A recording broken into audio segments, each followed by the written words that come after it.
Let's rewind to Scotland's true beginnings, long before kilts, castles, or even the idea of clans. Imagine a land untouched by human hands where the only sounds were the wind, the rain, and the distant calls of wild animals.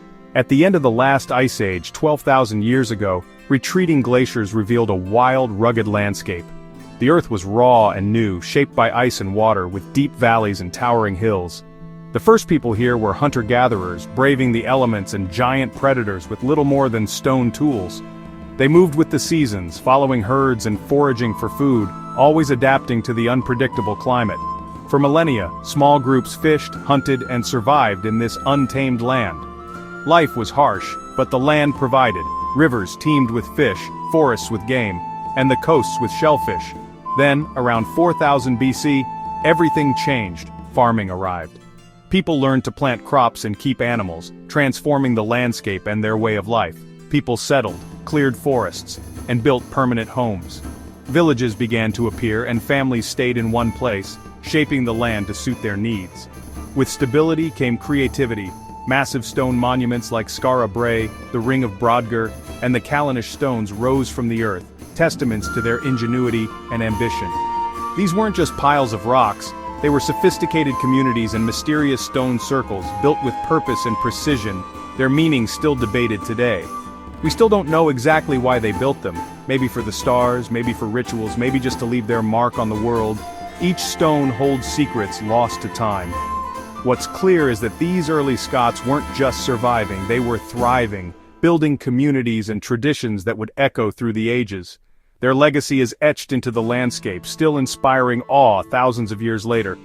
Every stone, every ruin tells a story of resilience and imagination. Scotland's story starts with resilience, ingenuity, and a flair for the dramatic, a spirit that endures to this day. And that's just the beginning. The echoes of these ancient people still shape Scotland's wild beauty and enduring mystery. Fast forward. Here come the Romans, eyeing Caledonia with imperial ambition. They saw the wild north as the edge of the known world, a place to be tamed and added to their vast empire. The Picts, fierce and fiercely independent, weren't interested in Roman rule or taxes. They valued their freedom, their land, and their ancient traditions above all else. The Romans tried to conquer, but the Picts mastered guerrilla tactics, striking from the mist, then vanishing. Their knowledge of the land gave them the upper hand, making every forest and hill a potential ambush. Frustrated, the Romans built Hadrian's Wall, then the Antonine Wall, drawing a literal line and saying, "Enough." These walls weren't just defenses, they were admissions of defeat, boundaries between two worlds. The Picts kept raiding, and the Romans eventually retreated, leaving Scotland unconquered. The empire's legions withdrew, but the Picts' resistance became legendary. While the rest of Britain became Romanized, Scotland remained a patchwork of proud tribes. Each tribe had its own leaders, customs, and fierce loyalty to its people. The Picts left behind mysterious carved stones, symbols of a culture both artistic and warlike. These stones still puzzle historians, hinting at lost stories and ancient beliefs. They told the world's greatest empire, no thanks, and kept their independence. Their defiance echoed through the centuries, inspiring future generations. That stubborn spirit, it's a recurring theme in Scottish history.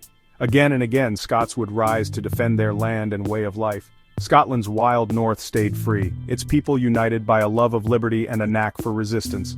The landscape itself became a symbol of their enduring freedom.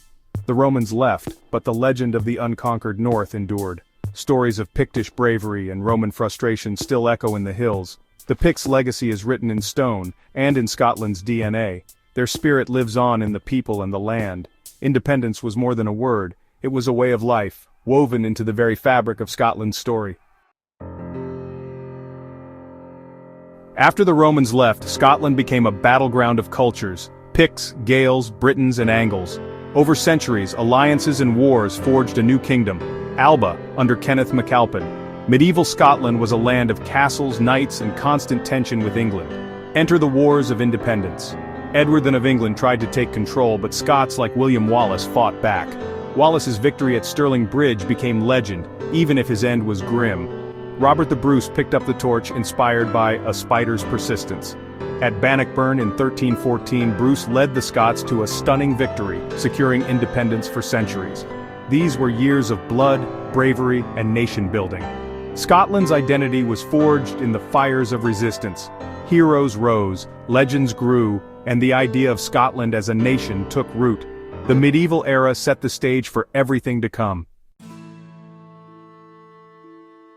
Scotland's independence was always under pressure from its powerful southern neighbor, England. For centuries, the borderlands were a place of tension, with shifting alliances and frequent conflict shaping the lives of those who lived there. The Stuart dynasty produced dramatic rulers, none more so than Mary, Queen of Scots. Her life was marked by intrigue, tragedy, and a struggle for power that would echo through generations.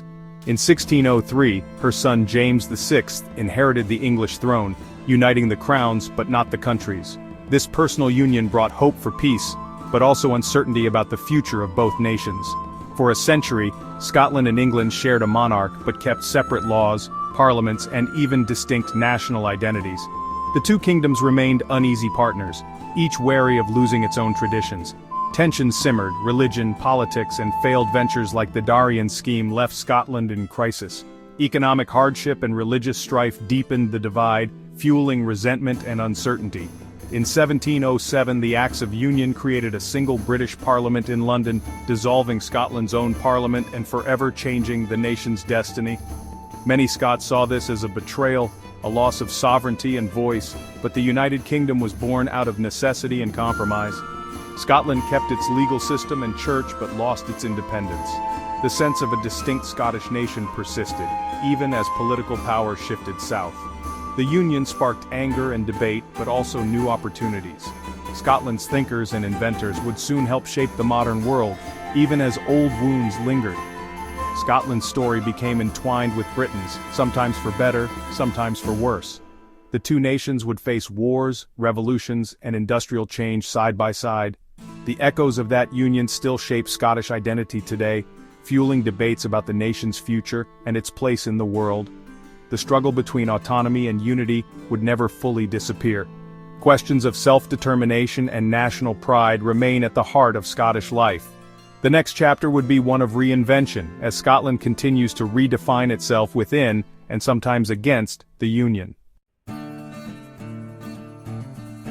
Post-Union Scotland exploded with ideas, the Scottish Enlightenment. Thinkers like Adam Smith, David Hume, and James Hutton changed economics, philosophy, and science. Edinburgh became the Athens of the North, a hub of innovation. Inventions followed. James Watt's steam engine powered the Industrial Revolution. Scots pioneered roads, telephones, and more, turning Glasgow and Edinburgh into industrial giants.